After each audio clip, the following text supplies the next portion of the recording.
پھر کے ٹھیک ہے. ہوں تو میں نے کہنا 40 میں انہوں کی برسیاں بھی ہو چکی ہیں. ختم اللہ کے فضل سے. کفن میلا نہیں ہوتا انج نہیں. اچھا اسی بخاری کی حدیث میں آگے موجود ہے کہ سیدہ عائشہ نے جب کہا نا میں آپ کے لیے کفن ارینجمنٹ کرتی ہوں تو انہوں نے کہا نہیں مجھے میرے انہی کپڑوں میں دفنانا. کفن تو زندہ بندے کی ضرورت ہے, مردہ کا کفن تو پیپ اور یہ گلی سڑی ہڈیوں کا حصہ ہی بننا ہے. تو حضرت عائشہ نے کہا کہ حضرت آپ نے اپنی گستاخی کر دی ہے. یہ کہہ دیں گے حضرت ابوبکر نے عاجزی کی, بالکل عاجزی کی, میں بھی مانتا ہوں, میرا عقیدہ ہے کہ ان کا جسم سلامت ہوگا, لیکن انہوں نے امت کو یہ عقیدہ بتا دیا کہ کفن میلا نہیں ہوتا, عقیدہ غلط ہے. جس کو اللہ تعالیٰ چاہے گا اس کو. اور پھر دوسرا اس کفن کی تو آپ کو ضرورت نہیں ہے, جنتی کفن. ٹھیک ہے, صحابہ کرام کے ساتھ کیا کچھ نہیں ہوا, لیکن وہ اللہ کی جنتوں میں. سر ایک ایک قبر میں کتنے کتنے مردے دفنائے گئے ہیں غزوہ احد کے موقع پر, یرموک میں, قادسیہ میں. ٹائم ہی نہیں تھا اتنا کہ علیحدہ قبریں کھودی جائیں. قبروں لاش پہ لاش رکھی گئی علیحدہ. ان بیچاروں کو مزار کیا ملنے ہیں, ان کی تو قبریں ہی نہیں پتا, گمنامی میں مر گئے ہیں. کہا جی بزرگاں دی قبریں تے رش ہوتا ہے. تو پھر میں یہ پوچھتا ہوں کہ قرآن حکیم میں جن 25 انبیاء کے نام آئے ہیں, یہ 25 مزار ذرا مجھے نکال کے ثابت کریں جن کے مزارات کا ایڈریس ہی معلوم نہیں ہے, تو وہاں رش تو نہیں ہوگا. تو کیا وہ مقبول بارگاہ نہیں تھے؟ کہتے ہیں مزارات میں رش ہے, اللہ نے لوگوں کے دلوں میں ان کی محبت ڈالی ہے. تو گرو نانک کے مزار پہ جو رش ہے وہ کس نے ڈالی ہے؟ ختم. رائے ونڈ میں جو اتنا بندہ جمع ہوتا ہے وہ کس نے ڈالی ہے؟ اور ملتان میں جمع ہوتا ہے, رائے ونڈ والوں سے پوچھیں کہ ادھر کس نے ڈالی ہے؟ اور جو غلامت قادیانی دجال کے ماننے والے ہیں ان کا ہر سال اجتماع ہوتا ہے انگلینڈ میں. وہ کہتے ہیں مسلمہ کذاب تو دیکھیں تھا, ختم ہو گیا, اس کا کوئی فالوور نہیں ہے, ہمارے فالوورز تو دن بدن بڑھے ہیں, اللہ نے محبت ڈالی ہے. سامو ہن محبتاں تسی اپنی انج نہیں ہوندا سر. ہاں محبت اس کی اللہ نے دل میں ڈالی ہے جس سے سارے محبت کرتے ہیں, ورنہ تو بریلویوں کے بزرگوں سے دیوبندی تو نہیں محبت کرتے. ہاں امام بخاری امام مسلم سے بریلوی دیوبندی اہل حدیث کیا محبت نہیں کرتے؟ شیعہ میں بغض تھا تو میں نے وہ سارے ان کے جوابات دیے کہ تم لوگ ان کو ناسبی سمجھتے ہو. وہ تو مولا علی کی شان میں وہ حدیثیں لے کے آئے ہیں کہ جو آج بھی سنی اپنے ممبروں سے بیان نہیں کر سکتے, تو میں نے ثابت کیا ہے. اس پہ میرے کئی کلپس ہیں. تو یہ ساری کہانیاں ہیں, کوئی کفن وغیرہ والا معاملہ نہیں ہے. اگر کسی کو زوم ہے تو اندر تو چھوڑ دو, باہر رکھ کے ذرا بچا کے بتاؤ, کچھ بھی نہیں ہوگا. وہ کس کو اللہ پروٹوکول دے دے, اور جس کو پروٹوکول نہ ملے یہ اس کے بزرگ نہ ہونے کی دلیل بھی نہیں ہے, کیونکہ اللہ نے کہیں یہ وعدہ نہیں کیا. ورنہ تو یہ حدیث ہونی چاہیے تھی کہ اللہ تعالیٰ نے انبیاء, اولیاء, صحابہ, تابعین, تبع تابعین کے لیے حرام کیا ہے کہ جسموں کو مٹی کھائے. یہ حدیث تو صرف ان اللہ حرم علی الارض ان تاکل اجساد الانبیاء, تو آڈا ہوتا تسی نال لاندے ہوندے کہ ول اولیاء, تے ول پاندے پتہ نہیں کنے ول اور پا چھڑتے. کہانی ختم ہو گئی, کہانی ختم ہو گئی. آگے ٹورو. نیکسٹ کوشچن علی بھائی, فقہ حنفی میں امام مسجد کے لیے جن 2 شرائط کا ذکر آپ اکثر سکپ کر دیتے ہیں, پلیز کبھی ہمت کر کے ٹروتھ لور بنتے ہوئے عوام الناس کو بھی بتا دیں. ٹروتھ لور ہے. ٹروتھ لور میں اس لیے نہیں ہوں کہ میں ان کی بیہودہ باتیں بتاؤں. ٹروتھ لور میں اس لیے ہوں کہ میں آپ کو کتاب و سنت کا جو ٹروتھ ہے وہ ریویل کروں. وہ ایک مکی صاحب بیٹھے ہوئے ہیں حرم مکہ میں, ان سے پوچھیں, وہ ایکسپرٹ ہیں, وہ اس سے زیادہ انٹینسٹی کی باتیں کر لیتے ہیں. ہاں جی, تو جو عورتوں کی کر رہا ہے وہ مردوں کی بھی کر لے گا. عورتوں کی ایک مرد کے لیے بات کرنا مشکل ہوتی ہے نا, تو مرد کے لیے بھی کر لے گا وہ بات. تو ان سے جا کے پوچھیں. ہم آپ کو مسلم شریف میں بتا دیتے ہیں کہ 4 شرائط ہیں. نبی علیہ السلام فرمایا کہ امام اس کو بناؤ جو سب سے زیادہ کتاب اللہ کا علم جانتا ہو, کتاب اللہ میں برابر ہوں تو سنت کا علم, سنت میں بھی برابر ہوں. پھر دیکھو ہجرت کس نے پہلے کی, یعنی دین میں سینئر کون ہے, اس میں بھی برابر ہوں. تو پھر دیکھو عمر میں کون زیادہ ہے, عمر کا نمبر آخری ہے. پہلی چیز کتاب اللہ اور سنت کا علم ہے. علم میں یعنی کتاب اللہ کو پروناؤنس بھی کرنا اور اس کا علم بھی. لیکن یہ شرط امامت کی اس حوالے سے نہیں ہے کہ جس کے پاس علم کم ہے تو وہ شخص زیادہ علم والے کا امام نہیں ہو سکتا. نہیں, یہ پریفریبل ہے. ورنہ تو میں نے بتایا مسلم شریف میں حدیث ہے عبد الرحمن بن عوف کے پیچھے نبی علیہ السلام نے نماز پڑھی تھی. تو اصول اگر نماز نہ ہوتی تو وہ نہ پڑھتے. ٹھیک ہے. مدنی لطیفہ 30 دسمبر 2019 کو جب غامدی صاحب کو ملنے گئے نا تو نماز ظہرین کا وقت آیا, ظہر اثر نے جمع کی, میں پیچھے ہی کھڑا تھا, وہ انتظار کر رہے تھے. میں نے کہا جی شیخ صاحب آپ نے نماز پڑھانی ہے, میں آپ کے پیچھے پڑھوں گا, تو میری آپ کے پیچھے نماز ہو جائے گی. ان کا آپ کی تو میرے پیچھے ہو جائے گی, میری آپ کے آگے نہیں ہوگی. یہ ان کی عاجزی تھی. ظاہر ہے کہ وہ تفنن کی حس رکھتے ہیں, ان کے اندر موجود ہے. کہتے ہیں میری آپ کے آگے نہیں ہوگی, آپ کی تو میرے پیچھے ہو جائے گی. یعنی وہ یہ بتانا چاہ رہے تھے کہ اپنی عاجزی کا اظہار کر رہے تھے کہ مجھے پیچھے کھڑا ہونا چاہیے. تو یہ ان کی عاجزی ہے, ہمارے حق میں تو حقیقت ہے. تو میں تو ہر ایک بندے کے پیچھے نماز پڑھ لیتا ہوں, لیکن قرآن اس کو صحیح آنا چاہیے. اگر قرآن وہ غلط پڑھتا ہے امامت کا اہل نہیں ہے. باقی فقہ حنفی کی جو 2 شرائط ہیں وہ انتہائی بےہودہ ہے, اور ہمارا کیمرہ اس چیز کا متحمل نہیں ہے. لیکن جس کو انٹرسٹ ہے تو وہ جا کے پوچھ لے. تو جب پوچھیں گے نا آپ تو وہ آگے کہیں گے یہ لکھا تو ہوا لیکن مفتہ بھی قول نہیں ہے, کہ اس پہ فتویٰ نہیں ہے. ٹھیک ہے, قول تو ہے لیکن ہم اس پہ فتویٰ نہیں دیتے. ہم یہ پوچھتے ہیں یہ جو لکھا ہوا کیوں ہے, اور یہ کس بزرگ رحمۃ اللہ علیہ کے دماغ میں آیا ہے کہ وہ جو 4 شرائط میں برابر آئے تو آگے یہ لکھے, اور اگر اس شیطانی دماغ میں جو 2 شرائط آئی ہیں تو 50 تو میں اور آگے بنا دوں گا کہ جس کی وہ شرطیں بھی برابر نکل رہی ہوں. پھر اگے اے چیک کرے, پھر اے چیک کرے, پھر اے چیک کرے, وہ تو قیامت تک چلتا رہے گا. بند کر دو. ٹھیک ہے, اے علماء سے پوچھ کے چلے. کہتے ہیں نہیں علماء سے نہیں, دور کرتا ہے. فَاسْأَلُوا أَهْلَ الذِّكْرِ إِن كُنتُمْ لَا تَعْلَمُونَ. اپنے علماء سے جا کے پوچھیں وہ 2 شرطیں کون سی ہیں, اور اگر آپ کو نہ بتائیں اور منہ چھپائیں تو آپ سمجھ جائیے گا کیا کہ مرنے سے پہلے ہے مسلمان, کر لے اس پہ غور. کتابوں کا خدا اور ہے, بابوں کا خدا اور. بابا نے ایڈی پیڑی گل لکھی ہے, وہ 10 نہیں دس دیتا ہوں. سر یہ بھی تو ہے کہ سنا ہے کہ جس امام کے لیے دل میں بغض ہو اس کے امام نہیں, ایسی کوئی حدیث نہیں ہے, یہ بالکل جعلی روایت ہے, ایسا نہیں ہے. لیکن مولوی سے پوچھنے سے پہلے وہ یہ کہہ دے گا کہ بھئی من پتہ لگ گیا تو کیسے شروع ہوگا. آپ یہ جو کہہ رہے ہیں نا جس کے دل میں بغض ہو امام کے لیے نماز نہیں ہوگی, ایسا نہیں ہے. صحیح بخاری میں 695 نمبر روایت ہے, صحابہ کرام نے کہا امیر المومنین سیدنا عثمان سے کہ ہمارے امام تو آپ ہیں, مسجد پہ فتنہ گر امام کا قبضہ ہے, وہ ہمیں نمازیں پڑھاتا ہے. تو بغض ہی تھا نا اس کے لیے کہ حضرت عثمان کا مخالف ہے. تو آپ نے فرمایا نماز مسلمانوں میں نیکی کا کام ہے, نیکی کے کاموں میں ان کا ساتھ دو, برائی میں ان سے الگ رہو. تو بغض والے امام کے پیچھے بھی نماز ہو جائے گی جبکہ نماز وہ ٹھیک پڑھا رہا ہو. نماز ٹھیک پڑھانا یہ نہیں ہے کہ مطلب وہ فرائض صحیح ادا کر رہا ہو. اگر فرائض ادا نہیں کر رہا تو اس کی غلطی کا وبال اس پہ ہوگا. وہ 694 نمبر حدیث ہے, لوگ غلط نمازیں بھی پڑھائیں گے, ان کی غلطی کا وبال ان پہ ہو. یعنی وہ سٹارٹ سے لے کے اینڈ تک جو پوسچرز ہیں نا وہ وہی رکھے. تو وہ تو اللہ کا شکر ہے, یہ اللہ نے نماز کی حفاظت کی ہے کہ تکبیر تحریمہ سے لے کے سلام تک نماز کا بلو پرنٹ دنیا کے ہر مسلمان کا ایک ہی ہے. سب 4 رکعت والی نماز میں پہلے قیام کرتے ہیں, ہر رکعت میں 1 رکوع, اور رکوع کے بعد کھڑا ہونا, اور ہر رکعت میں 2 سجدے, 2 رکعتوں کے بعد بیٹھنا, اور چوتھی رکعت میں بیٹھ کے سلام پھیرنا. یہ سب کا کامن ہے. اگر یہ نہ ہو سکتا تو آپ ایک دوسرے کے پیچھے نماز نہ پڑھ پاتے. آپ چاہے ارسال الیدین کریں یا وضع الیدین کریں, ہر معاملے میں آپ امام کی پیروی کر سکتے ہیں. ٹھیک, آپ سنت کے مطابق پڑھیں, اس کی غلطی کا وبال اس پہ ہوگا. جی اس میں یہ الفاظ ہے, اس پہ امام بخاری نے باب باندھا ہے بدعتی کے پیچھے نماز پڑھنے کا حکم. تو امام بخاری نے رزلٹ نکالا ہے کہ خلیفہ راشد نے ہمیں حکم دیا کہ بدعتی کے پیچھے بھی نماز پڑھ لیں. جس کو آپ کافر نہیں کہتے اس کے پیچھے نماز ہو جائے گی. یعنی اگر آپ مجھے کہ قادیانیوں کے پیچھے یا نصیریہ کے پیچھے تو نماز نہیں ہوگی, ہم ظاہر ان کو کافر سمجھتے ہیں. جن کو ہم کافر نہیں کہہ رہے مسلمان سمجھ رہے نماز ہو جائے گی. ٹھیک ہوگا.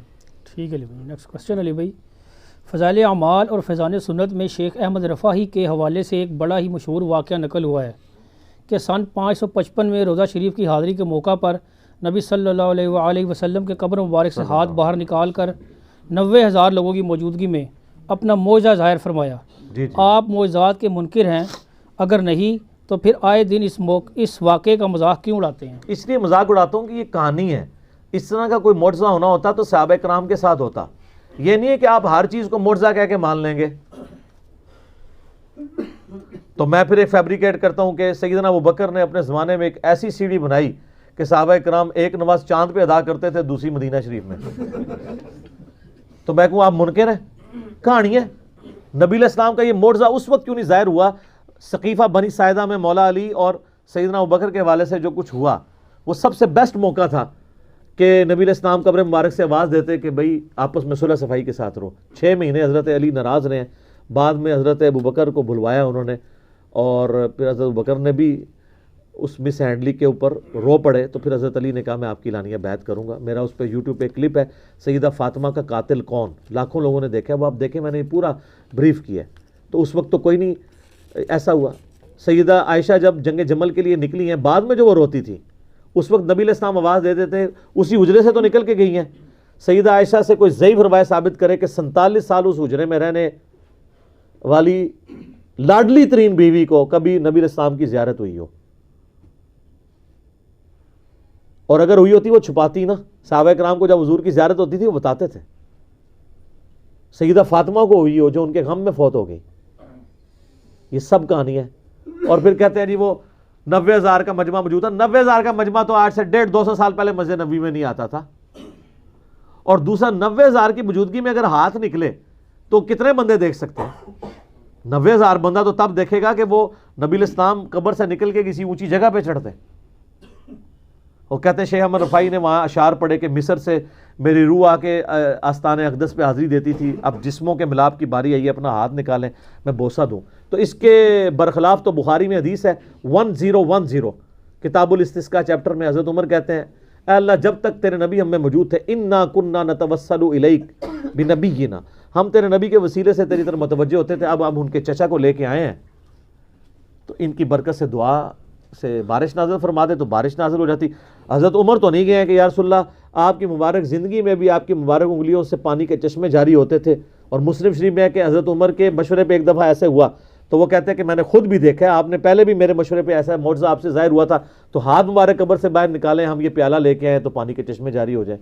ان کو پتا تھا نبی علیہ السلام سے وفات کے بعد اب یہ کمیونیکیشن نہیں ہو سکتی. ہمارا درود و سلام پہنچتا ہے, سن نسائی میں حدیث ہے, زمین میں کچھ فرشتے سیاحت کرتے ہیں, میرے امتیوں کا سلام میرے تک پہنچاتے ہیں, جو ہم پڑھتے ہیں السلام علیکہ ایھا النبی صلوات بر محمد و آل محمد اللہم صلی علی محمد و علی آل محمد. کسی بابے ہوتے درود نہیں ہوتا سرکار. ہاں جی.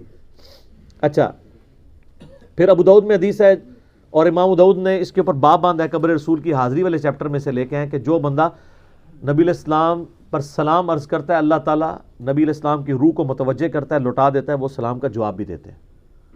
کہتے ہیں دیکھیں جی ثابت ہو گیا. تو اس سلام کے جواب کی آواز آتی ہے روزہ شریف پہ کسی کو؟ نہیں. تو جب آواز نہیں آ رہی تو ہمارا پہنچنا بھی برزخی, جواب دینا بھی برزخی. ورنہ آپ ہمارا پہنچنا کہہ رہے ہیں کہ فزیکل ہے کہ وہ سن رہے ہیں, پھر ان کا جواب بھی فزیکل ہونا چاہیے. کتنی انٹلیکچوئل بات ہے. یہ سب برزخی معاملات ہیں, اور یہ انہوں نے دین میں خود سے چیزیں داخل کی ہیں. ابو داؤد میں حدیث ہے میری قبر پہ میلہ مت لگانا, تم دنیا کے کسی بھی حصے میں درود پڑھو گے اللہ تمہارا درود میرے تک پہنچا دے گا.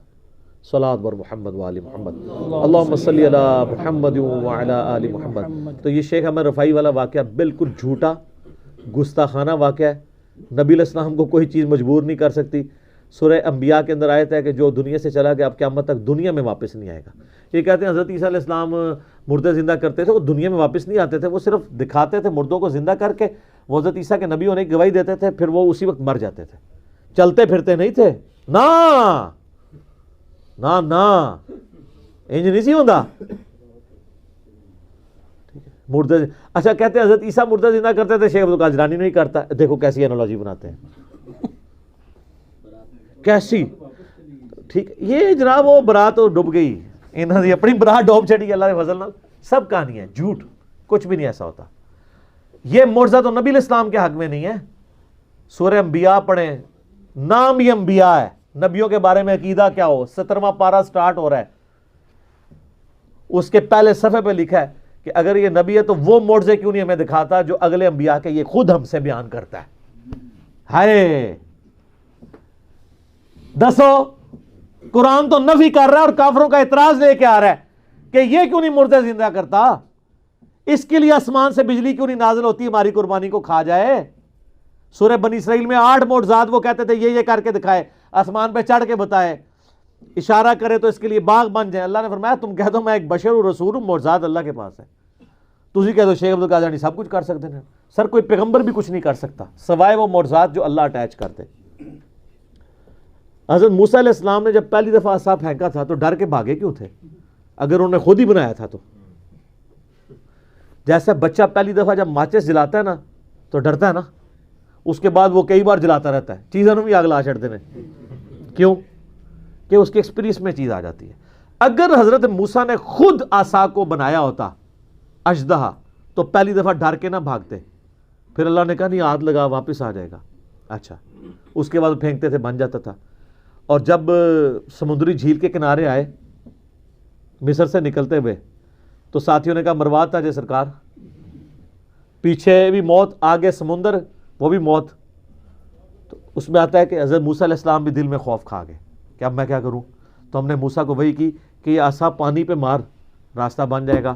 تو خود کو نہیں تھا مار لیا انہوں نے سر, ان کو یہی پتا تھا کہ یہ عصا صرف اژدہا بنتا ہے, ان کو یہ نہیں پتا تھا کہ اس سے یہ بھی ہو سکتا ہے. اور سر وہ کر بھی لیتے, ہونا کچھ نہیں تھا, اس لیے کہ اللہ کا امر نہیں تھا. یہ سوئچ آپ آن کریں اور کرنٹ نہ ہو بیچ میں, تو اسی جتنا مرضی سونا سوئچ لگا دو کچھ نہیں ہوئے گا. کرنٹ ڈیوائن سپارک تو اللہ کا ہے نا. موسیٰ علیہ السلام چاہے جتنی بار مرضی سوٹا مار دے رستہ نہیں سی بننا جب تک اللہ نے اجازت نہیں دینی تھی. تو سر جب معجزات کا یہ حالت ہے, بابے کتھے تو سر کھنگ کے ایک بار کھنگ کے کہو کہ مرنے سے پہلے آپ مسلمان کر لے اس پہ غور, کتابوں کا خدا اور ہے, بابوں کا خدا اور جب غور کر لے تو ایک دفعہ جھوم کے کہنا ہے نہ میں وہابی نہ میں بابی, میں ہوں مسلم, علم کتاب. ٹھیک ہو گیا جی, جزاکم اللہ. نیکسٹ کوشچن ہے حضرت امام ابو حنیفہ رحمۃ اللہ اور حضرت عبد القادر جیلانی رحمۃ اللہ سے متعلق مشہور ہے کہ 40 سال تک عشاء کے وضو سے فجر کی نماز پڑھتے رہے, کیا یہ واقعی درست ہے؟ اس کو تو میں بعد میں ڈسکس کرتا ہوں. ہمارے تو بزرگ جو ہیں وہ, آپ کے بزرگ تو 2 نمازیں ایک وضو سے پڑھتے تھے نا. ہمارے یہاں ایسے بزرگ ہیں جنہوں نے کئی دفعہ ایک وضو سے 4 نمازیں پڑھی ہیں. ملکین ہمارے ملک صاحب, مغرب سے پہلے ان کا مشورہ ہے, پتہ نہیں انہوں نے عمل کیا ہے کہ نہیں, ان کا مشورہ ہے کہ مغرب سے آدھا گھنٹہ پہلے وضو کریں, ظہر اثر کو جمع کریں, اور جیسے ہی مغرب کی اذانیں شروع ہوں مغرب عشاء جمع کر لیں. ظہر و اثر جمع تاخیر اور مغرب اور عشاء جمع تقدیم. اللہ اکبر. اور ایک اور بھی آپ کو بتاتے ہیں, آپ کے بزرگ تو عشاء کے وضو سے فجر پڑھتے تھے, ہم آپ کو مغرب کے وضو سے بھی فجر پڑھوا سکتے ہیں. آپ فجر سے آدھا گھنٹہ پہلے اٹھیں, مغرب عشاء جمع کریں, پھر اسی وضو سے فجر پڑھ لیں. سب کہانیاں ہیں بھائی, اس طرح نہیں ہو سکتا. پھر وہ پوری دیہڑی ستے رہنے ہونے نے, یا تو دیہڑ دی 5 نمازاں پڑھ لین جڑی فرض نے, تو یار رات دی عبادت کر لین. یہ تو ہو ہی نہیں سکتا. جی وہ تو چلو ایک علیحدہ گل ہے, جھوٹ, یہ بالکل جھوٹ ہے, اور اس میں کوئی بزرگوں کا مذاق نہیں ہے. بزرگ بھی اگر یہ سنیں نا پہلی دفعہ, ان کی بھی ہنسی چھوٹ جائے, یار کیا کہہ رہے ہو. اچھا, دوسرا, اصل میں ان کو یہ مصیبت کیوں پڑی, ان کو کتابوں کا خدا کا تعارف نہیں تھا. کہ کتابوں کا خدا یہ نہیں چاہتا کہ آپ رات کو جاگیں, یہ نیکی نہیں ہے, گناہ ہے. جی بخاری مسلم دونوں میں حدیث ہے, عبداللہ بن عمر بن عاص کی شکایت پہنچی ان کی بیوی کی طرف سے نبی علیہ السلام تک کہ جب سے شادی ہوئی ہے یہ رات کو عبادت کرتا ہے, دن کو روزہ رکھتا ہے.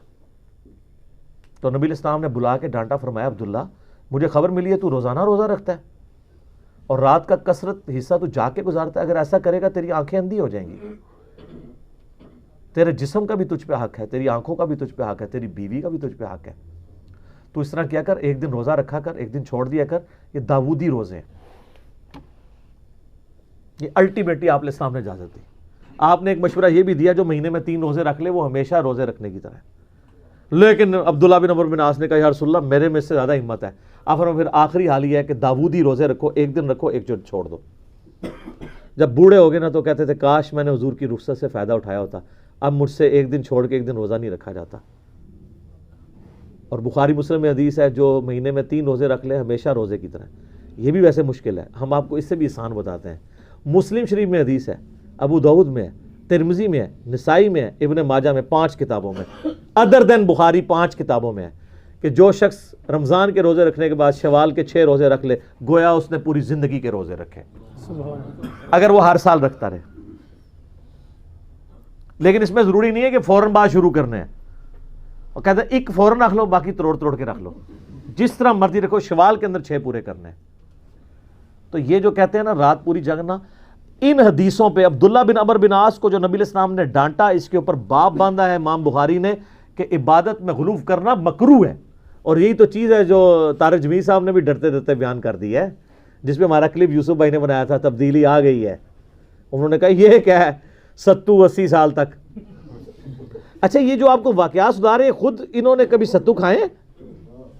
آپ تو ککڑ پن دینے تو انہوں کو سنا دینے. 2-2 کروڑ کی گاڑیوں میں سفر کر کے تو آپ کو کہتے ہیں کہ جی وہ چٹائیوں پہ بیٹھا کرتے تھے. تو اسی بھی لو نا گاڑی تو تھلے سرکار. تو یہ صرف اس کو میں کہتا ہوں علمی شہوت ہوتی ہے، یہ چسکا، اس طرح کی باتیں کر کے نا لوگوں کو امپریس کرنا. سر اس پہ عمل کرنا بڑا مشکل ہے، سیدھی سی بات ہے. صرف آپ بریانی کی پلیٹ سامنے رکھ کے جتنی مرضی آپ دفعہ یوں کرتے رہے نا، آپ کا پیٹ نہیں بھرے گا جب تک کھائیں گے نہیں. تو اس طریقے سے ایفرٹ پٹ کرنے سے، صرف واقعات سنانے سے کچھ نہیں ہوگا. یہ بالکل جھوٹے واقعات ہیں. عشاء کے وضو سے کوئی فجر کی نماز نہیں پڑھی. خدا دا نہ جائے واقعات واپس لو ورنہ 295C لگ جانی جائے کہ یہ تو نبی علیہ السلام کی تعلیمات کے خلاف ہے. جو آپ ان کی فضیلت بنا کے بتا رہے ہیں، الٹیمیٹلی یہ نبی علیہ السلام کی تعلیمات کے خلاف ہے. یہ ان کی فضیلت نہیں ہے، بلکہ یہ تو مکروہ کام انہوں نے کیا ہے اگر کیا ہے. اور ویسے کوئی نہیں کیا انہوں نے، یہ ان کی طرف منسوب ہے، جھوٹ ہے، ایسے پاسبل نہیں ہے. ورنہ صحابہ کرام کے بارے میں آپ کو اس طرح کی کہانی ملتی ہے اس لیے کہ ان کی زندگیاں احادیث میں محفوظ ہیں، اس لیے ان کے ساتھ کھلواڑ نہیں ہوا. اور سر آپ لے لیں تحفہ، الموطا امام مالک میں ہے کہ سعد ابن ابی وقاص پوری زندگی عشاء کی 5 رکعتیں پڑھتے تھے، 4 فرض اور 1 وتر. تو جڑا عشاء دی 5 رکعتیں پڑھتا سی انہیں راتی عبادت کرنی ہے، کم از کم سنت موقدہ تو پڑھتے. نبی علیہ السلام تو وتر بھی کم از کم 3 پڑھتے تھے. ٹھیک ہے، ایک کا جواز موجود ہے، یہ الموطا امام مالک ہے، گولڈن چین سے حدیث ہے. تو صحابہ کرام کا تو یہ عمل تھا. آپ کو میں اس سے آسان بات بتاتا ہوں. سیدنا عثمان غنی رضی اللہ تعالیٰ کہتے ہیں کہ نبی علیہ السلام نے فرمایا جس نے عشاء کی نماز جماعت سے ادا کی گویا اس نے آدھی رات کا قیام کیا، اور جس نے فجر بھی جماعت سے پڑھ لی یعنی رکعت فوت نہ ہو گویا پوری رات کا قیام کیا. اللہ کے فضل سے اس طرح تو ہماری بھی کئی سالوں سے ہو سکتا ہے وہ اسی طرح کی ہو، پوری رات کا قیام. اچھا یہ وضو ان کا ٹوٹتا نہیں ہے؟ نہیں لوہا بھی ٹوٹ جاتا ہے سر عشاء کے وضو سے فجر. تو یہ بس اسی طریقے سے سب کہانیاں ہیں، سب جھوٹ ہے. اب ایسا یہ ہوتا ہوگا، یہ بات ان کی ٹھیک ہے کہ ہو سکتا ہے یہ جو ہے نا عشاء کی نماز فجر کا وقت داخل ہونے سے آدھا گھنٹہ پہلے پڑھتے ہوں، کمچوری ہی کر رہے ہوں تو انہوں کہہ رہے ہوں عشاء کے وضو سے فجر کی نماز، کیونکہ یہی ملتا ہے. یہ نہیں تھا کہ پوری رات عبادت کرتے تھے. عشاء کے وضو سے فجر کی نماز ہو سکتی ہے اس طرح اگر کوئی پڑھنا چاہتا ہے. عشاء کا آخری وقت رہتا ہے. الموجم الکبیر طبرانی کے اندر بھی اور شرح معانی الاثار کے اندر موجود ہے. حضرت ابو ہریرہ کہتے ہیں کہ فجر کا وقت داخل ہونے سے پہلے جس نے عشاء پڑھ لی اس کی عشاء درست ہے. وہ مسلم شریف میں جو حدیث ہے نا کہ آدھی رات تک وقت رہتا ہے وہ افضل وقت ہے. عشاء کا وقت فجر کا وقت داخل ہونے تک رہتا ہے. حنفیوں کا یہ موقف درست ہے. تو وہ ہو سکتا ہے آخری وقت میں پڑھتے ہوں. بہرحال یہ سب کچھ جھوٹ ہے، یہ دین نہیں، یہ وہ دین نہیں جو آپ گوروں کو پیش کریں. گورا کہے گا یار یہ کیا ہے. یہ نبی علیہ السلام ایک نارمل انسان تھے، اور یہ جو کچھ بابے بتاتے ہیں یہ اب نارمیلٹی ہے. اسی لیے تو ہم کہتے ہیں کہ مرنے سے پہلے اے مسلمان کر لے اس پہ غور. کتابوں کا خدا اور ہے، بابوں کا خدا اور. ٹھیک ہو گیا. اگلا کوشچن آیا علی بھائی، ایک طرف تو آپ لوگ عیسیٰ علیہ السلام کے حق میں مردے زندہ کرنے کے معجزے کو مانتے ہیں، اور دوسری طرف اگر کوئی شیخ عبد القادر جیلانی رحمۃ اللہ کا مردہ زندہ کرنے والا واقعہ بیان کر دے تو اس کا مذاق بھی اڑاتے ہیں. آخر کیوں؟ اس لیے کہ حضرت عیسیٰ علیہ السلام کی سند تو قرآن میں نازل ہوئی ہے. شیخ عبد القادر جیلانی رحمۃ اللہ علیہ کی سند کہیں نازل نہیں ہوئی ہے. اور یہ جو کہانیاں آپ کو کرواتے ہیں نا کہ اگلے انبیاء کو جتنے معجزات ملے تھے وہ ہمارے نبی علیہ السلام کو کمبائنڈ فارم میں مل گئے، یہ بھی کہانی ہے.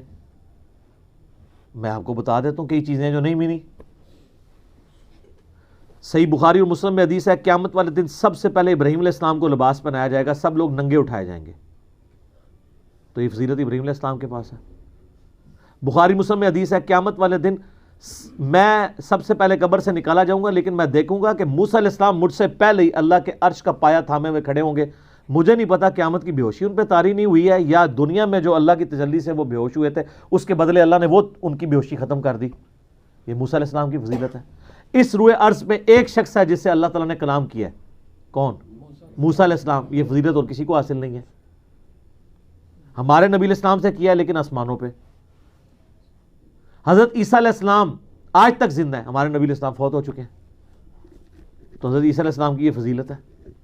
اس سے بڑی چیز جس کا ان کے پاس کوئی حال ہی نہیں ہے، ہر چیز میں ادھر ادھر کریں گے. عیسیٰ علیہ السلام بغیر باپ کے پیدا ہوئے ہیں، ہمارے نبی علیہ السلام تو بغیر باپ کے پیدا نہیں ہوئے. یہ خام خواہ بنا ہے. یہ تو سورۃ الانبیاء کا پہلا صفحہ پڑھیں، اس میں کافروں کا اعتراض تھا کہ اس نبی کو وہ معجزے کیوں نہیں دیے گئے جو اگلے نبیوں کو دیے گئے. سورہ نساء میں آتا ہے کہ کیوں نہیں کوئی آسمان سے بجلی آتی اور وہ قربانی کو کھا جاتی، جب تک یہ معجزہ نہیں دکھائیں گے ہم ایمان نہیں لائیں گے. تو اللہ نے کہا نہیں، اللہ کی مرضی ہے معجزات پہ. سورہ بنی اسرائیل میں 8 کے قریب معجزات وہ مانگتے تھے. اللہ نے فرمایا تم کہہ دو میں نبی ہوں، رسول ہوں.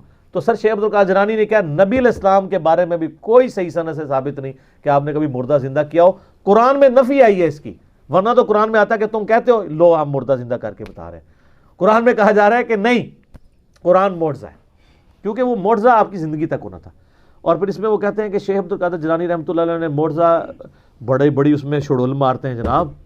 وہ کہتے ہیں کہ انہوں نے عیسائی کو کہا کہ تیرا نبی تو کہتا تھا کم باذن اللہ، میں کم باذنی کہتا ہوں، میرے حکم سے کھڑا ہو جا. وہ کہتے ہیں جی اس امت کے جو علماء ہیں بنی اسرائیل کے پیغمبروں کی طرح ہیں. ہاں اپنے منصب میں پیغمبروں کی طرح ہیں، مرتبے میں نہیں. کیوں؟ یہ پوری امت دائی ہے. کنتم خیر امت اخرجت للناس تأمرون بالمعروف وتنہون عن المنکر. ختم نبوت کے وجہ سے اللہ تعالیٰ نے اس امت کو نبیوں والا کام دیا ہے. یہ نہیں ہے کہ نبیوں والا وہ مرتبہ کلیم کرنا شروع کر دے. جس طرح اگلے زمانوں میں انبیاء اللہ کی توحید کا پیغام پہنچاتے تھے، آن دا بہاف آف پروفٹ ہمارے محبوب صلی اللہ علیہ وآلہ وسلم کی مبارک ختم نبوت کی برکت سے امت کا کام ہے کہ وہ لوگوں تک بات پہنچائے. اس اعتبار سے تو بنی اسرائیل کے انبیاء کی طرح ہیں، یعنی منصب وہ ہے، مقام وہ نہیں ہے. یہ اسی طریقے سے ہے جس طرح نبی علیہ السلام بھی بشر ہیں اور ہم بھی بشر ہیں. سپیشیز ایک ہے نا، مرتبہ تو ایک نہیں ہے. نبی علیہ السلام تو پیچھے بھی دیکھ لیتے تھے، بخاری مسلم میں آتا ہے. اور بخاری مسلم میں آتا ہے نبی علیہ السلام نے ہاتھ بلند کیا تو آپ نے فرمایا میں نے ارادہ کیا نماز میں جنت سے انگوروں کا گوشہ توڑ لوں. اور بخاری مسلم میں آتا ہے نبی علیہ السلام سوتے تھے وضو کر کے، اس کے بعد خراٹوں کی آواز بھی امہات المومنین سنتی تھی اور پھر اسی طریقے سے نماز پڑھاتے تھے. تو پوچھا تو آپ فرمایا کہ میرا صرف جو ہے وہ آنکھیں سوتی ہیں، جسم سوتا ہے، دل تو جاگتا رہتا ہے. یہ پروٹوکول تو کسی کا نہیں ہے. تو یہ ذہن میں رکھیں. یہ کہتے ہیں نا کہ بھی وہ ساری چیزیں حاصل ہو جائیں گی، اس طریقے سے حاصل نہیں ہوگی. شیخ عبدالقادر جیلانی کے لیے کوئی سند نازل نہیں ہوئی، بالکل ان کی طرف جھوٹ منسوب کیا. اور اگر آپ کو شیخ عبدالقادر جیلانی سے اتنی عقیدت ہے تو میرا ایک معصومانہ سوال ہے کہ شیخ عبدالقادر جیلانی نے نماز کا طریقہ کون سا لکھا ہوا ہے؟ ہاں، مرنے سے پہلے اے مسلمان کر لے اس پہ غور، کتابوں کا خدا اور ہے، بابوں کا خدا اور. تو غنیت و طالبین پڑھے نا. اب تو کہتے ہیں جی وہ کتاب ہی نہیں ہونا دی. کتاب ختم تو بندہ بھی ختم. پھر کتاب ہی نہیں دی تو بندہ بھی ختم ہو گیا. تو کتاب ہے. اس پہ میرا کلپ ہے 11ویں والے پیر کی نماز میں نے بتایا کہ صرف ایک آدھ بندہ ہے جس نے انکار کیا، باقی اکثریت محدثین کی، اہل علم کی، یہ ان کی کتاب مانتی ہے اور ان کی نماز کا طریقہ وہی ہے جو بخاری مسلم میں لکھا ہوا ہے. وہ یہ ان کے نام پہ 11ویں کھا سکتے ہیں، ان کو فالو نہیں کر سکتے. بالکل اس طریقے سے جس طرح امت نبی علیہ السلام کے نام پہ جشن کر سکتی ہے، آپ علیہ السلام کی تعلیمات کو فالو نہیں کر سکتے. مشکل کام ہے نا. غلامی رسول میں موت بھی قبول ہے، داڑھی بیوی منع کرتی ہے، ماں دودھ نہیں بخش دی، نہیں، ختم، ٹھوس. ہاں بینک توڑوا لے، سڑکوں پہ ٹائر جلوا لے، لیکن پریکٹیکلی دین پہ چلنا یہ بہت مشکل ہے. فجر کی نماز کے لیے اٹھنا مشکل ہے، یہ قبول نہیں ہے. ٹھیک ہو گیا. ٹھیک ہے علی بھائی، جزاکم اللہ خیرہ. نیکسٹ کوسچن علی بھائی، فضائل اعمال میں نبی صلی اللہ علیہ وآلہ وسلم سے فضائل اعمال شریف جو واقعہ نقل ہوا ہے کہ آپ علیہ السلام اپنی نیند روکنے کے لیے جسم مبارک کو رسی سے باندھ لیتے تھے، تو اس پر آیت نازل ہوئی ما انزلنا علیک القرآن لتشقی. کیا یہ درست ہے؟ بالکل کہانی ہے، جھوٹ ہے. نبی علیہ السلام کی گستاخی فضائل اعمال میں جو لکھی ہوئی ہیں ان میں سے ایک یہ ہے. میں اس کو گستاخی اس لیے سمجھتا ہوں کہ کیا نبی علیہ السلام اپنی نیند کو روکنے کے، یعنی آپ علیہ السلام بغیر توجہ کے نماز پڑھا کرتے تھے نا، پھر تو ظاہر آپ کا دل نہیں لگتا ہوگا نا. صحیح. تبھی تو نبی علیہ السلام اپنے آپ کو رسی سے باندھ لیتے تھے تاکہ مجھے جب نیند کے سے جھٹکا لگے تو میں دوبارہ پھر نماز پڑھنے کے لیے. جھوٹ ہے. اس آیت کا تو یہ فہم ہی نہیں ہے. اس آیت کو یہ غور سے پڑھ لیتے تو ان کو پتہ چل جاتا ہے. یہ الفاظ یوں ہیں طٰہٰ ما انزلنا علیک القرآن لتشقیٰ الا تذکرۃ لمن یخشیٰ. آگے بھی تو پڑھو نا. اے نبی ہم نے قرآن اس لیے نازل نہیں کیا کہ آپ مشقت میں پڑ جائیں, بلکہ اس میں تو نصیحت اس کے لیے ہے جو اللہ کی دھمکی سے ڈرنا چاہتا ہے. یعنی جو دین قبول کر لے ٹھیک, جو نہیں کرتا تو آپ کیوں ٹینشن میں ہے کہ یہ بات نہیں مان رہے. یہ تھا مشقت, تھی تبلیغ کی مشقت.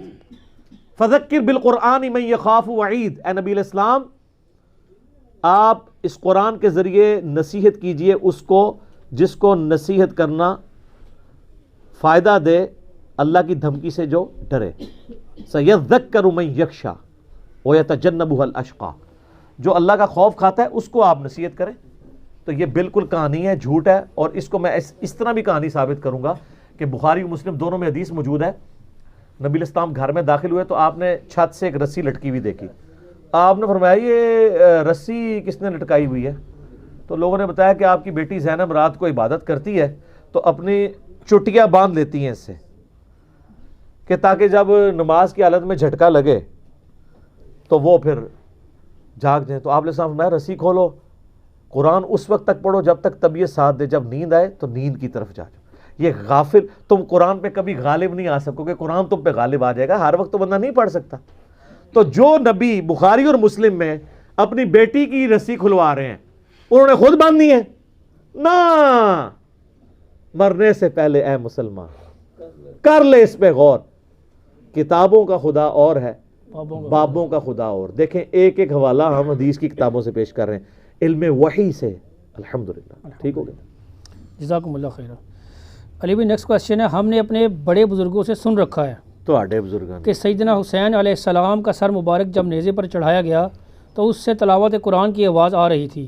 کیا یہ بات درست ہے؟ جھوٹ, کوئی نہیں ہے, سب کہانیاں ہیں. اور اس قسم کے دیو مالائی قصے کہانیاں لوگ سناتے ہیں تو سننے والے روتے ہیں, اشش کر اٹھتے ہیں.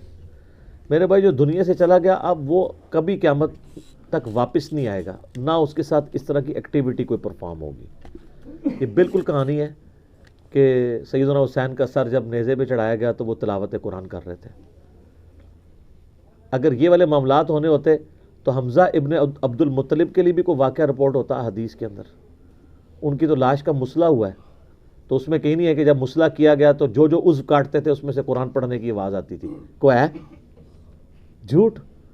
یہ بالکل جھوٹا واقعہ ہے. مولا حسین علیہ السلام کو ان جھوٹی روایتوں کی ضرورت نہیں ہے اپنی شان بنوانے کے لیے. ان کی شان میں نبی علیہ السلام کی احادیث ہی کافی ہیں. صحیح بخاری میں حضرت ابوبکر کا قول ہے حسن و حسین کے چیپٹر میں کہ محمد صلی اللہ علیہ وآلہ وسلم کے قرب کو اہل بیت کے قرب میں تلاش کرو. اور اہل بیت سے مراد امام بخاری نے حسن و حسین کو لیا کیونکہ اس چیپٹر میں لے گیا. المستدرک للحاکم میں صحیح سند کے ساتھ حدیث ہے, جو بھی ہم اہل بیت کے ساتھ بغض رکھے گا خواہ وہ پوری زندگی حجر اسود اور مقام ابراہیم کے درمیان نمازیں پڑھتا رہے, روزے رکھتا رہے, اگر اللہ سے قیامت کے دن اس حال میں ملا کہ ہم اہل بیت کا بغض اس کے دل میں ہوا تو اللہ اسے ضرور دوزخ میں داخل کرے گا. اللہم اجرنا من النار. صلاۃ بر محمد وآل محمد. اللہم صلی علی محمد وعلی آل محمد. تو حسین ابن علی کے لیے فضائل کے لیے یہ چیز ضرورت نہیں ہے, یہ جھوٹی باتیں ہیں. حسین ابن علی قیامت والے دن جب ان لوگوں کو دیکھیں گے تو دھتکار دیں گے کہ تم نے میرے بارے میں اس طرح کی باتیں مشہور کی ہیں. بالکل غلط بات. ٹھیک ہو گیا, جزاکم اللہ خیر.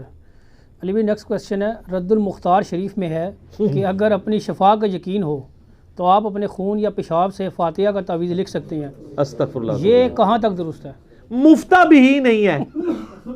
کام پایا ہے بابیا نے پر مفتہ بھی ہی نہیں ہے. یہ آپ کو جواب دیں گے سر. یہ رد المختار فتاوی شامی ابن عابدین شامی نے در مختار پہ حاشیہ لگایا, اس میں انہوں نے لکھا ہے کہ اگر کسی کو یہ یقین ہو کہ اس کے اپنے پیشاب سے یا نکسیر والے خون سے وہ اپنے لیے سورہ فاتحہ کا تعویذ لکھے اور اس سے اس کو شفا ہوگی تو یہ جائز ہے.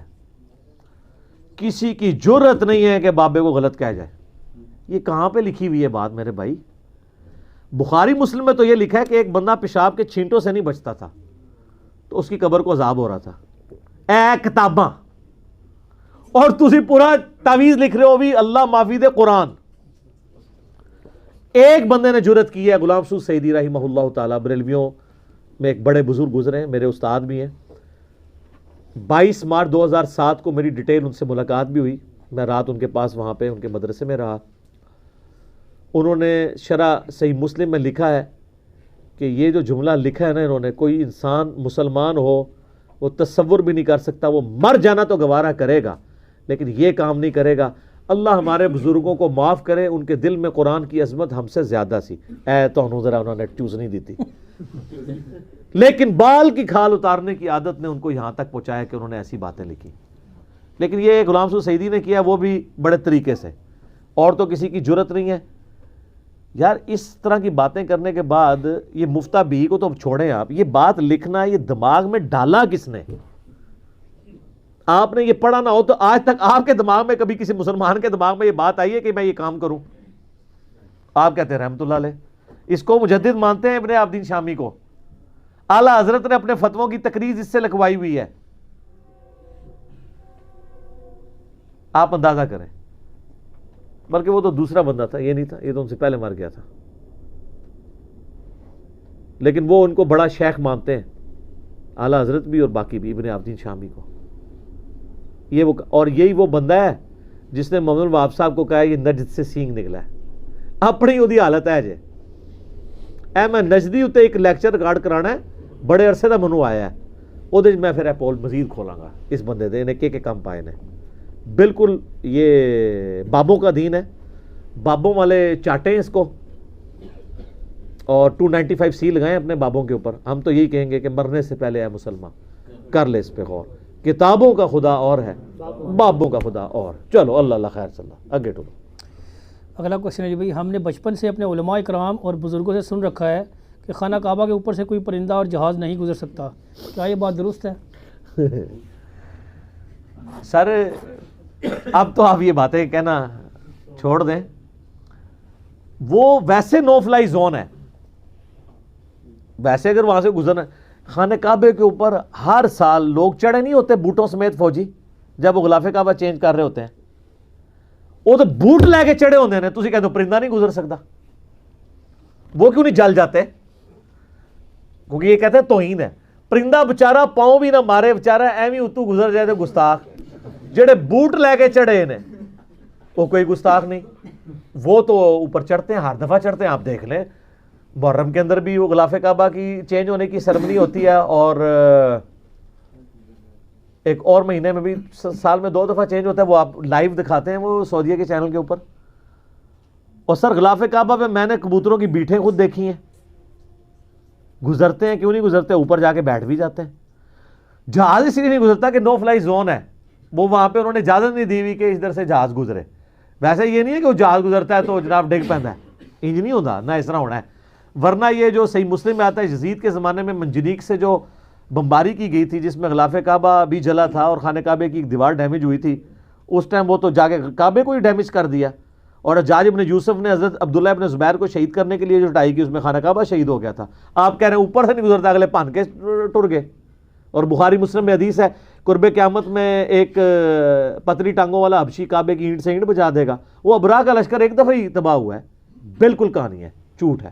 لہذا ایک دفعہ لوگ کہتے ہیں ایک دفعہ اچھی آواز نال کہو کہ آج تے ہو گئی وابی وابی مسلک اہل سنت بریلویہ زندہ آباد. ہم آپ سے صرف یہ کہتے ہیں کہ ایک دفعہ پیار محبت سے کہیں کہ مرنے سے پہلے اے مسلمان کر لے اس پہ غور. کتابوں کا خدا اور ہے، بابوں کا خدا اور. جزاکم اللہ خیر. علی بھائی نیکسٹ کویشچن ہے، ہم نے کئی عاشقان رسول، علماء دین اور بزرگوں سے سن رکھا ہے کہ گنبد خضرا کے اوپر سے کوئی پرندہ نہیں گزر سکتا، بلکہ گنبد خضرا کا سایہ بھی زمین پر نہیں پڑتا. سر زمین پہ کیسے پڑے؟ وہ زمین پہ ہے نہیں ہے نا، وہ دوسری سٹوری کے اوپر باقاعدہ بلڈنگ بنی ہوئی ہے تو سایہ نیچے تک پہنچ نہیں پاتا نا. ٹھیک ہے، کیسے پڑے زمین کے اوپر؟ ٹھیک بات. اوپر والی جو بلڈنگ ہے اس کے اوپر پڑتا ہے، بالکل. یا بالکل جب سورج نکل رہا ہوتا ہے یا غروب ہو رہا ہوتا ہے اس وقت زمین پہ بھی پڑے گا، کیونکہ وہ پھر بڑی دور جا کے سایہ پڑتا ہے نا. رہا یہ کہ اس پہ پرندہ نہیں بیٹھتا. سر میں نے اپنی آنکھوں سے جب میں بریلوی تھا کئی پرندے میں نے گنبد شریف کی جو اوپر والی ٹپ ہے نا اس کے اوپر بیٹھے ہوئے بھی کبوتر دیکھے ہیں. وہ حالانکہ اتنی بڑی معمولی سی جگہ ہوتی ہے, بیٹھے بھی کرتے ہیں. اس میں کوئی گستاخی والی بات نہیں ہے. حضرت حسین علیہ السلام کی لاش پہ گھوڑوں کی ٹاپوں کے نیچے روندی گئی ہے, تو حضرت حسین کی کیا کوئی بے ادبی ہو گئی ہے اس میں؟ ان کا کوئی شان کم ہو گئی ہے؟ وہ تو کرنے والوں کی بدبختی ہے. حضرت حسین کی شان تو دن بدن بلند ہے. ٹھیک ہے, تو یہ بالکل جھوٹ ہے. سایہ بھی ہے اس کا, اور میں نے وہاں کئی لوگوں کو کہا کہ یار یہ تو دیکھو ہم تو یہ سنتے تھے کہ اس پہ پرندہ نہیں بیٹھتا, پرندہ بیٹھا ہوا ہے, سایہ بھی ہے. بالکل جھوٹ بولتے ہیں. اسی کے اوپر فیصلہ کروا لیں ان سے کہ ہم آپ کے مسلک میں آ جائیں گے اگر وہ سایہ نہ ہوا تو. مانے نا, یہ آپ کو کتنا عرصہ کہتے تھی کہ نبی علیہ السلام کا سایہ نہیں تھا, تو ہم نے اس کی بھی انجینئرنگ کر دی کہ یہ جو بال مبارک آپ زیارت کرواتے ہیں تو ان بالوں کے اوپر ہم ٹارچ روشن کرتے ہیں, اگر سایہ نہ ہوا تو آپ کی بات ٹھیک ہوگی. اور یا پھر وہ بال جالی ہیں, سارے جالی نکل آن گے, وہ بال نہیں جالی, کئی جالی بھی ہوں گے, ہمیں نہیں پتا, آپ کی بات جالی ہے.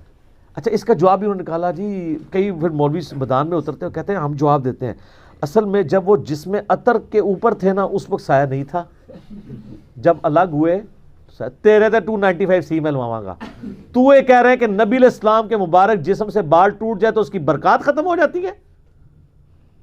اس کی والی بات منحوس آدمی, اوے منحوس. یہ مجھے اس نے کہا تھا نا ایک بندے نے, منحوس نے تم ہے, تیرا ہے عقیدہ.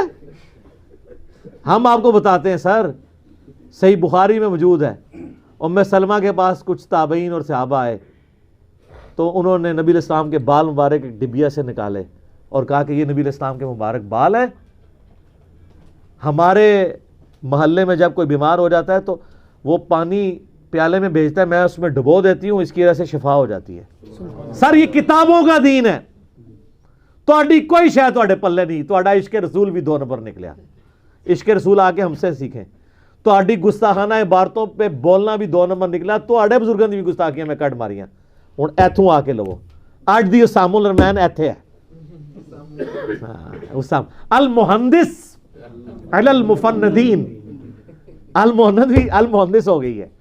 ٹھیک ہے, علی المفندین, سارے سٹھے آئے وہاں پہ. بالکل یہ جھوٹ ہے. سایہ ہے, بال مبارک کا بھی سایہ ہے, اس کی برکات آج بھی ہے. ٹھیک ہو گیا, جزاکم اللہ خیر. علی بھائی اگلا کویسچن ہے, ہم نے بزرگان دین سے سن رکھا ہے کہ نبی صلی اللہ علیہ وآلہ وسلم کے لیے وفات النبی یا موت کا لفظ بولنا گناہ ہے, اس کی بجائے وصال شریف بولنا چاہیے, کیا یہ درست ہے؟ یہ بھی کہانی ہے. قرآن میں تو موت کا لفظ آیا ہے, سورہ الزمر کی آیت نمبر 30 ہے, انکا میتون و انہم میتون, اے نبی تمہیں بھی مرنا ہے, تمہارے مخالفین کو بھی مرنا ہے. اس سے بڑھ کے سورہ آل عمران کی آیت نمبر 144 ہے, وما محمد الا رسول قد خلت من قبلہ الرسل افئن مات او قتل, اگر یہ مر جائیں یا قتل کر دیے جائیں.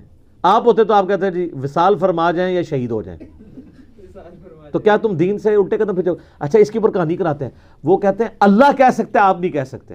ہائے ہائے ہائے ہائے, اے دا جو ہمیں تو ہوندے نا. صحیح بخاری میں حضور علیہ السلام کی وفات کے چیپٹر پہ حضرت ابو بکر کا خطبہ ہے. ابو بکر اللہ نے, ابو بکر پیغمبر نے, امتی ہیں. تو گستاخی چاہے ابو بکر کریں چاہے کوئی اور امتی کرے گستاخی ہے, بلکہ اگر صحابہ کریں گے تو بڑی ہو جائے گی کیونکہ ان کو تو صحبت ملی ہے.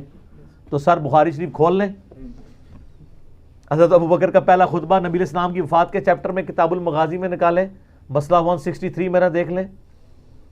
اس میں ہے کہ حضرت ابو بکر رضی اللہ تعالیٰ عنہ حجرہ عائشہ میں داخل ہوئے, نبی علیہ السلام کو ماتھے پہ بوسہ دیا اور کہا یا رسول اللہ, اللہ تعالیٰ آپ پہ 2 موتیں جمع نہیں کرے گا, ایک موت آپ کا مقدر تھی وہ آپ کو آئی, اب ہمیشہ کی زندگی آخرت کی. باہر آ کے دیکھا تو حضرت عمر نے تلوار اٹھائی ہوئی تھی, جو کہے گا کہ نبی علیہ السلام فوت ہو چکے ہیں, فوت میں کہہ رہا ہوں, وہ کہہ رہے تھے مر چکے ہیں تو میں اسے قتل کر دوں گا.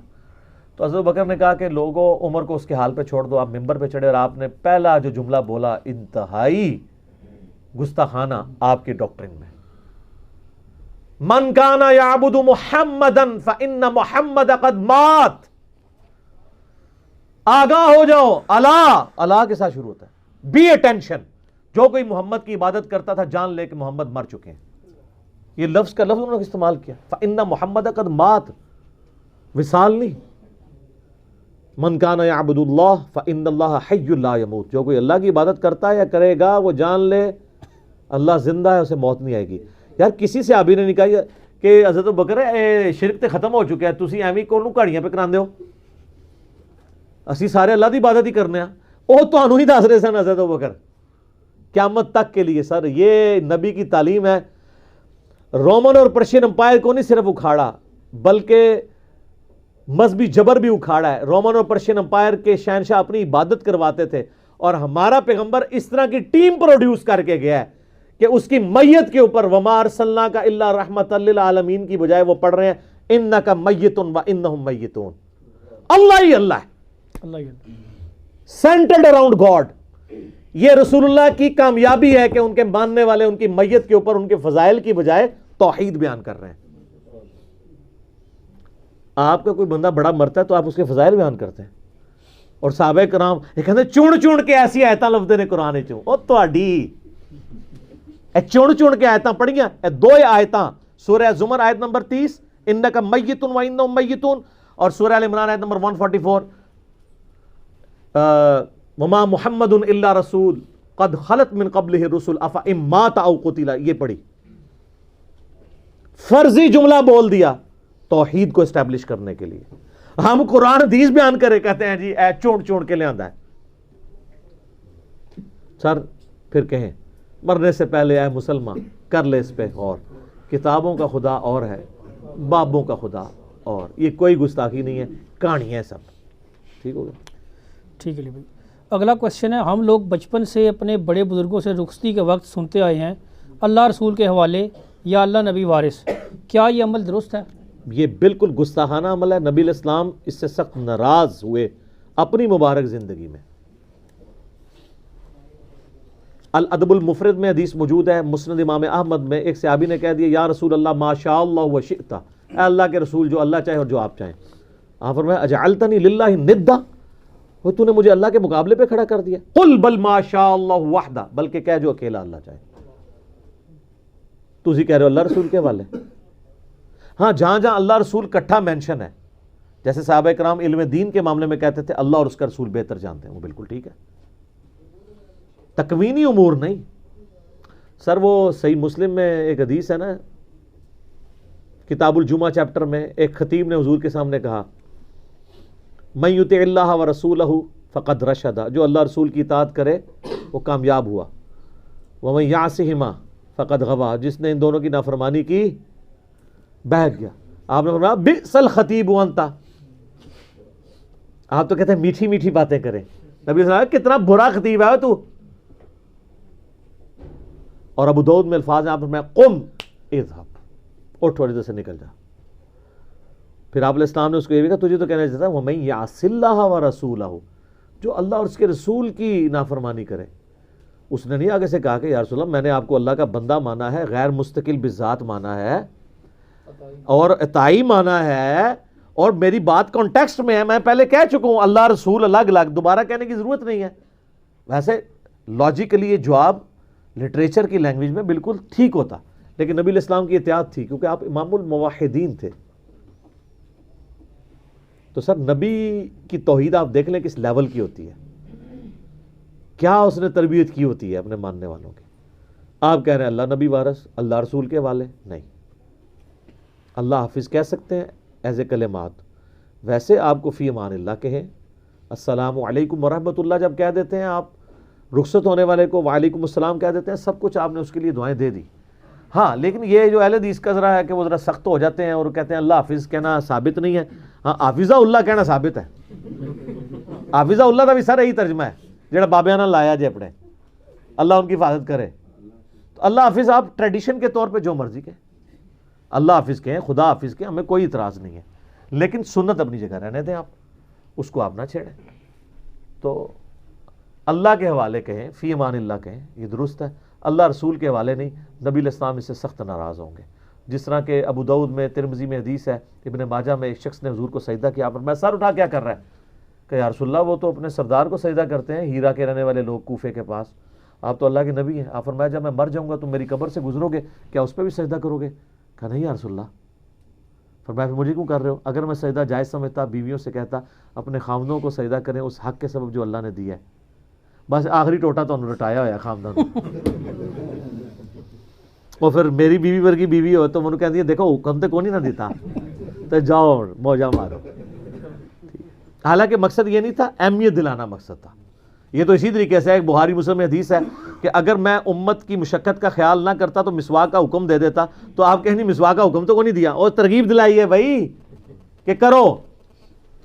یہ نہیں کہ مسواک تو چھوڑ دو, تو خامدوں میں احترام کرو. ٹھیک ہو گیا, جزاکم اللہ خیر.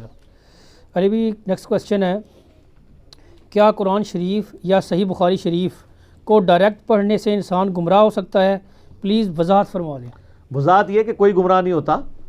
ہاں وہ سورہ الاعراف کے اندر ہے نا کہ جب جس کا گیئر الٹا لگا ہوتا ہے نا, وہ گمراہی کا راستہ دیکھتے ہیں, اسے وہ ہدایت کا راستہ سمجھتے ہیں, ہدایت کے راستے کو گمراہی کا راستہ چھوڑ دیتے ہیں, تو ان معنوں میں گمراہ ہوتا ہے.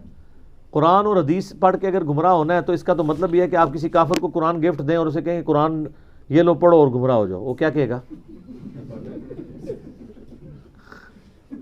وہ کبھی کھولے گا بھی؟ اور سب پریکٹیکلی ہزاروں لوگ تو ہمارے اس ماڈرن ایج میں قرآن کا ترجمہ انگریزی میں پڑھ کے ہدایت پہ آ چکے ہیں. گمراہ تو کوئی بھی نہیں اللہ کے فضل سے ابھی تک ہوا. ہاں ان کے فرقے ضرور چھوڑ گئے, وہ اس کو گمراہی کہتے ہوں گے. تو انہوں نے جنوں کا نام خیرت رکھ دیا تو رکھتے رہے, ان کی اپنی مرضی ہے. قرآن حدیث, اور دوسرا قرآن حدیث ڈائریکٹ کوئی بھی نہیں پڑھتا. میں واللہ آپ سے کہہ رہا ہوں کون ڈائریکٹ پڑھتا ہے؟ ہم تو احمد بریلوی سے قرآن پڑھتے ہیں, ترجمہ انہوں نے اپنے لیے نہیں کیا تھا, ان کو تو عربی آتی تھی, میرے لیے کیا تھا. اب مجھے اردو بھی نہیں آتی, اردو تو آتی ہے نا. بخاری شریف کا ترجمہ میرے لیے ہوا تھا تو میں کیوں نہ پڑھوں؟ یہ کتنا خطرناک کھیل کھیل رہے ہیں کہ ڈائریکٹ نہ پڑھو گمراہ ہو جاؤ گے. قرآن تو کہتا ہے ہدی للناس, یہ پوری انسانیت کے لیے ہدایت ہے, گمراہ نہیں ہوتے. اور اس میں یہ پلی لیتے ہیں وہ یضل بہ کثیرا ویہدی بہ کثیرا, اور کتنی کہانی کرائی وہ بھی آدھی پیش کرتے ہیں. کہتے ہیں قرآن میں لکھا ہے قرآن پڑھ کے لوگ گمراہ ہو جائیں گے, قرآن پڑھ کے ہدایت پا جائیں گے. سر یہ اتنا بڑا جھوٹ ہے اللہ اور اس کے رسول کے اوپر. اس کا تو مطلب یہ ہے کہ قرآن کتاب ہدایت بھی ہے اور کتاب گمراہی بھی ہے. نعوذ باللہ. نہیں, اس کو ہے ہدی للناس وبینات من الہدی والفرقان, سورۃ البقرہ میں ہے. ہدایت کی کتاب ہے پوری انسانیت کے لیے, اس میں روشن دلائت ہے اور حق اور باطل میں تمیز کرنے والی کتاب ہے. اور یہ آپ پیچھے سے پڑھیں, کافروں نے اعتراض کیا تھا کہ اللہ کی کتاب ہے اور اس میں مثالیں آ رہی ہیں مکڑی کی, مکھی کی. اللہ اتنا بڑا ہے, چھوٹی چھوٹی چیزوں کی مثال کیوں؟ تو اللہ نے اس کا جواب دیا کہ اللہ تعالیٰ اس بات سے حیا محسوس نہیں کرتا کہ وہ مچھر کی مثال دے یا اس سے کسی حقیر چیز کی. کیوں؟ اللہ کا مقصد کسی پہ علمی روب ڈالنا نہیں ہے, بات سمجھانا ہے. تو اللہ تعالیٰ چھوٹی چھوٹی مثالوں سے بیان کرتا ہے. کافروں کے ایمان کو مکڑی کے جالے سے تشبیہ دی سورۃ العنکبوت میں, تاکہ سمجھ آ جائے جس طرح مکڑی کا جالا ایک جھاڑو سے سارا پھر جاتا ہے, تمہارے ایمان کی اوقات بھی یہ ہے. تو اللہ نے فرمایا ہم یہ اس لیے کر رہے ہیں, اور اس طرح کی مثالوں سے ہم بہت سو کو گمراہ کر دیتے ہیں اور بہت سے لوگوں کو ہدایت دے دیتے ہیں. اور ساتھ ہے کہ ہم گمراہ نہیں کرتے, وما یضل بہ الا الفاسقین, فاسقوں کو گمراہی ملتی ہے. کیوں؟ فاسق اس کو نہیں مانتے اس لیے. اہل ایمان تو سورہ الانفال میں آتا ہے, جب بھی قرآن نازل ہوتا ہے اہل ایمان سے جب کافر پوچھتے ہو کہتے ہیں ہمارے تو ایمان ہی بڑھ گئے. تو جو کافر ہے نا قرآن کے, وہ قرآن پاک کا مذاق اڑا کے گمراہ ہوتے ہیں, اور جو بات ماننے والے ہیں وہ مان کے ہدایت پہ آ جاتے ہیں. جب قرآن اتنا کھول کھول کے بیان کرتا ہے باتیں, حضرت ابراہیم کا جو واقعہ آتا ہے سورہ انبیاء میں, سارے بتوں کی انہوں نے توڑ کے کلاڑا بڑے بت پہ رکھ دیا نا. اس سے کوئی بہتر طریقہ تھا کہ وہ ان پاگلوں کو, بے وقوفوں کو یہ بات سمجھا سکتے کہ یہ تمہارے الہ ہیں جو اپنی حفاظت بھی نہیں کر سکے. اس کے بعد بھی اگر کسی کو نہ سمجھ آئے تو اپنی عقل کا ہی ماتم کرے نا. تو انہوں نے اس طریقے سے بات سمجھائی نا, لیکن لوگوں نے کیا مان لی, گمراہی ہوئے نا مزید. بس اس طرح یہ بھی گمراہ ہوتے ہیں. ایاک نعبد و ایاک نستعین پڑھتے ہیں, کہتے ہیں نہیں اس سے گمراہ ہو سکتا ہے بندہ, ہم تو یا علی مدد کہتے ہیں کہ میں گمراہ ہی نہ ہو جاؤں. یہ اس طرح کے گمراہ ہو رہے ہوتے ہیں. تو سر قرآن سے کوئی نہیں گمراہ ہوتا, جو نہیں ماننا چاہتا وہ گمراہ ہوتا ہے. او جی قرآن میں ہے وہ گدھوں کی مثال ہے جن پہ کتابیں لدی ہوئی ہیں. او تو آڈی مثال ہے سرکار, وہ شیشے ویکھی نے کدے کہ علماء یہود کو اللہ نے کہا یہ گدھوں کی مثل ہے، کتابوں سے گدھا بھی استفادہ نہیں کرتا، انہوں نے بھی استفادہ کر کے ان پروفیسیز سے نبی علیہ السلام کو پیغمبر آخر الزمان نہیں مانا۔ جو کتابوں کو مان لے، ان پہ ایمان لے آئے، کتابوں کو بھی مانے، کتابوں کی بھی مانے، وہ گمراہ نہیں ہوتا۔ جو کتابوں کو ماننے سے انکار کرتے وہ گمراہ ہوتا ہے۔ تو ایک بار جھوم کے کہہ دیں کہ مرنے سے پہلے اے مسلمان کر لے اس پہ غور، کتابوں کا خدا اور ہے، بابوں کا خدا اور۔ میرے خیال ہے کہ اب لوگوں کو سمجھ آ جائے گی انشاءاللہ۔ یہ اتنی دفعہ ریپیٹ ہوا ہے نا، جس طرح قرآن حکیم میں وہ 31 دفعہ ہے نا، فَبِأَيِّ آلَاءِ رَبِّكُمَا تُكَذِّبَانِ، کوٹ کوٹ کے اللہ نے بھرا ہے کہ تم اپنے رب کی قدرت کی کون کون سی نشانیوں کو جھٹلاؤ گے۔ میرے خیال ہے ہم تو 31 سے بھی زیادہ دفعہ اس کو یہاں پہ ریپیٹ کر چکے ہیں۔ تو آندہ میری بھائیوں سے ریکویسٹ ہے کہ جب کبھی بھی آپ نے کسی پہ غصہ نکالنا ہو نا، پہلے نمبر پہ یہ شعر لکھا کریں، تاکہ پہلے وہ طارق میر صاحب سے میں نے کہا کہ آپ پرائم منسٹر سے ملے ہیں تو کبھی ان کو یہ کہا کریں جو کچھ غلط ایکٹیویٹیز ہو رہی ہیں ملک میں، تو وہ مجھے کہنے لگے کہ علی بھائی ہم کسان لوگ ہیں، کسان لوگ پہلے زمین کو نرم کرتے ہیں، ہل چلاتے ہیں، اس کے بعد اس میں کوئی بیج، تو ابھی میں ان کو نرم کر رہا ہوں۔ تو اس طریقے سے آپ بھی ذرا ان کو نرم کرنے کے لیے پہلا شعر لکھا کریں کہ مرنے سے پہلے اے پیارے پیارے مسلمان، میٹھے میٹھے اسلامی بھائی، کر لے اس پہ غور، کتابوں کا خدا اور ہے، بابوں کا خدا اور میرے بھائی جب تم یہ غور کرو گے تو پھر تم جھوم کے کہو گے کہ نہ میں وہابی، نہ میں بھابی، میں ہوں مسلم علمی کتابی۔ پھر یہ ان کو دوسرے والا جو شعر ہے یہ ہضم ہو جائے گا، ویسے بڑا کوڑا جے، سمجھ آ جائے گی، سمجھ بھی آ جائے گی۔ ٹھیک ہو گیا جی؟ آپ کے سوال ختم ہو گئے؟ ہاں جی، اب ہمارے میٹھے میٹھے نہاری شریف والے شہزاد شریف تشریف لائیں گے اور بقیہ کے سوالات انشاءاللہ تعالی وہ کریں گے۔ بسم اللہ والحمد للہ والصلاة والسلام علی رسول اللہ وعلی آلہ واصحابہ اجمعین الی یوم الدین۔ الحمدللہ آج 26 جنوری 2020 کو سنڈے کے دن علمی و تحقیقی مجلس نمبر 100 میں آخری جو پورشن ہمارا سوالات کا رہ گیا ہے وہ انشاءاللہ ہمارے شہزاد بھائی مجھ سے 1 to 1 سوال کریں گے۔ اللہ کا نام ہے۔